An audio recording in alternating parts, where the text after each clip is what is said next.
What began as an ordinary patrol turned into a moment no one would ever forget. Officer Mark and his K9 partner Rex had been walking the forest trail for hours, their boots crunching over fallen leaves, the early morning fog still hugging the ground. The woods were quiet, almost too quiet, with only the distant call of a crow echoing through the still air. Mark thought it was going to be another routine day, just a standard check for hikers or campers who had wandered off-path. But then Rex stopped. His ears perked up, his nose pressed to the earth, and his whole body went tense. Mark had seen that look before, alert, focused, certain. Something was wrong. "What is it, boy?" he asked softly, but before he could move closer, Rex lunged toward a moss-covered rock near the clearing. His bark shattered the silence, deep and urgent, echoing through the forest like an alarm bell. Mark tugged on the leash, but Rex wouldn't budge. He barked again, claws tearing into the dirt, his body trembling with intensity. At first, the other officers brushed it off. "Probably a rabbit," one muttered, but Mark knew better. He had worked with Rex for years. This wasn't curiosity. This was instinct.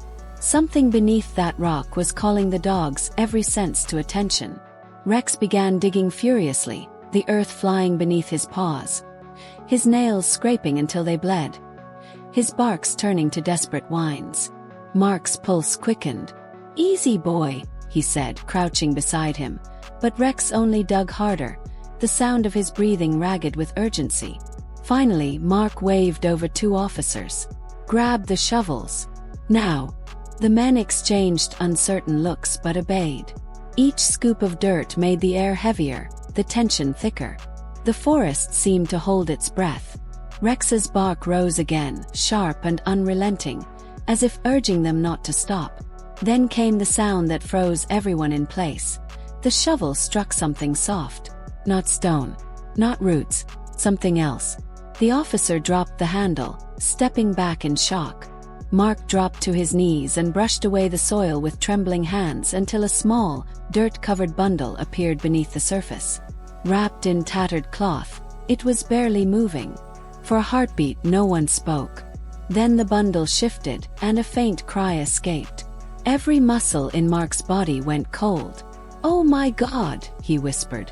"It's a baby." The officers crowded around, eyes wide, hearts pounding, as Mark carefully lifted the fragile newborn into his arms. The infant's face was pale, streaked with dirt, lips quivering, chest barely rising. Rex pressed his nose against the child and let out a soft, trembling whine, the urgency in his earlier barks replaced by something pure and protective. "She's alive," Mark said, voice shaking. "We need an ambulance now." One officer grabbed the radio, his voice breaking as he called it in. "Infant found alive, possible hypothermia, request immediate medical evacuation." The forest erupted into motion. Rex stayed pressed against Mark's side, watching the tiny body with unblinking eyes as if guarding it from the world. Minutes later, the sound of sirens broke through the trees.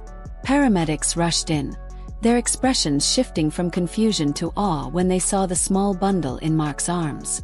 "She's weak," one medic said, checking for a pulse. "But she's still fighting." They wrapped the baby in a thermal blanket and rushed her toward the ambulance. Rex tried to follow, his leash pulling taut, his body trembling with the same determination that had led him to dig in the first place. Mark knelt down, gripping his partner's collar gently. "You did it, boy," he whispered, his throat tight. "You found her. You saved her." Rex looked up at him with steady eyes, tail low, chest still heaving.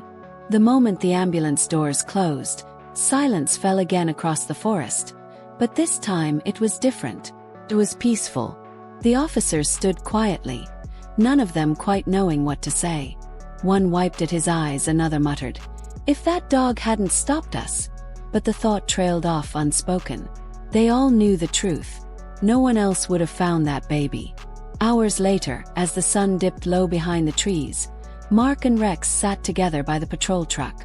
The forest glowed gold with evening light, birds beginning to sing again. Mark rested his hand on Rex's back, feeling the slow rise and fall of his breathing. "All those times I told you to calm down," he said with a soft laugh. Guess you knew better, huh? Rex tilted his head, his ears flicking toward the fading siren sounds in the distance. There was pride in his eyes, but also something deeper. Understanding, compassion, maybe even love.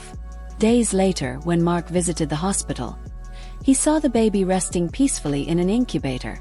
Small but strong, wrapped in a pink blanket. The doctor smiled. She's going to make it, he said.